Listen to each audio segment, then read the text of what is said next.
Hey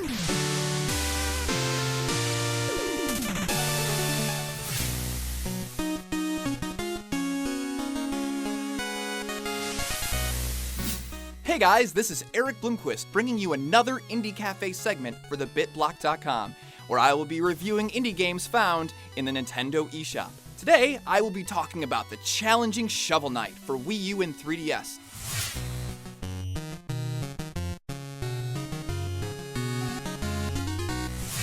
Shovel Knight is an action platforming game where you dig your way through each level and its bosses. If I were to compare it to anything, it would be most like Mega Man with a Mario 3 world map. You start the game with your trusty shovel, in which you can slash, dig up treasure, and pogo one enemy at a time. Unlike in Mega Man, where you collect upgrades through the boss battles, in Shovel Knight you purchase new spells, armor, and upgrades at vendors. Each boss isn't weak to a particular spell, but the way you use your spells might give you a slight tactical edge. Each level has a number of checkpoints, which can actually be destroyed for extra treasure. But if you destroy them, you won't be able to use the same checkpoint if you die. It's a really interesting risk-reward mechanic. Also, there's no life system. If you die, you lose a percentage of your gold, which you can recover from the spot you died at, which is probably running into an enemy on a tiny platform and then getting knocked onto a bottomless pit. Hashtag things I don't miss about old games.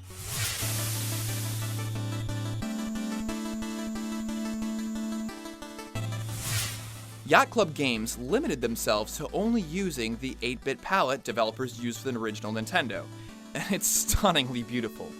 It's impressive what they created with so little, especially in the character designs.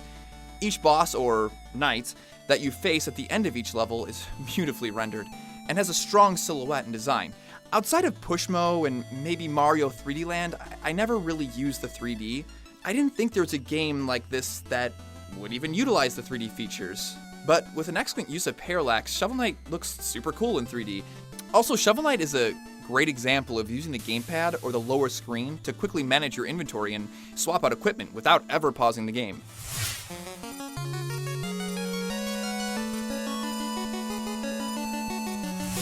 The music, like the visuals and gameplay, is an homage to the 8-bit era of gaming with its catchy chiptune beats.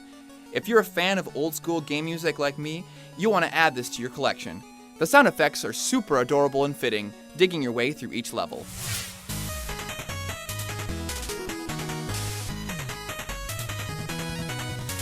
Shovel Knight is a tough-as-nails single-player experience, one that will take top-level focus and lightning reflexes to complete. There is a new Game Plus mode as well, where once you complete the game, all your upgrades will carry over right to the beginning. Be ready though, as the enemies will hit twice as hard. It also has an incredibly deep and rich feat system, basically achievements, that will task you to complete challenges within the adventure. Some of them are easy, others borderline impossible.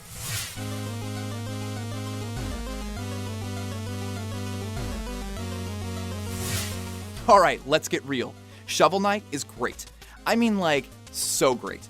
And not in that, oh, we're indie hipster devs that want to make retro games because they were better sort of way. Yes, it looks, plays, and feels like a Nintendo game, but Shovel Knight implements modern influences such as Dark Souls into the mix. As games have evolved, a more forgiving and over-tutorialized method of play has been designed.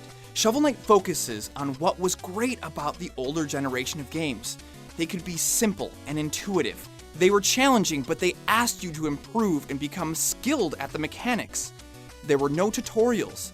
They used the game to naturally teach the player. Story was a very small part of the gameplay, but it also enhanced the experience. That's exactly what Yacht Club has done here. It felt truly satisfying to complete a game like Shovel Knight. Shovel Knight is a personal contender for 2014 Game of the Year. Hey, thanks for watching this video from the BitBlock. If you want to stay up to date on tons of exclusive Nintendo content, be sure to subscribe by clicking here. And if you don't want the fun to end, you can check out more Nintendo coverage by clicking over here.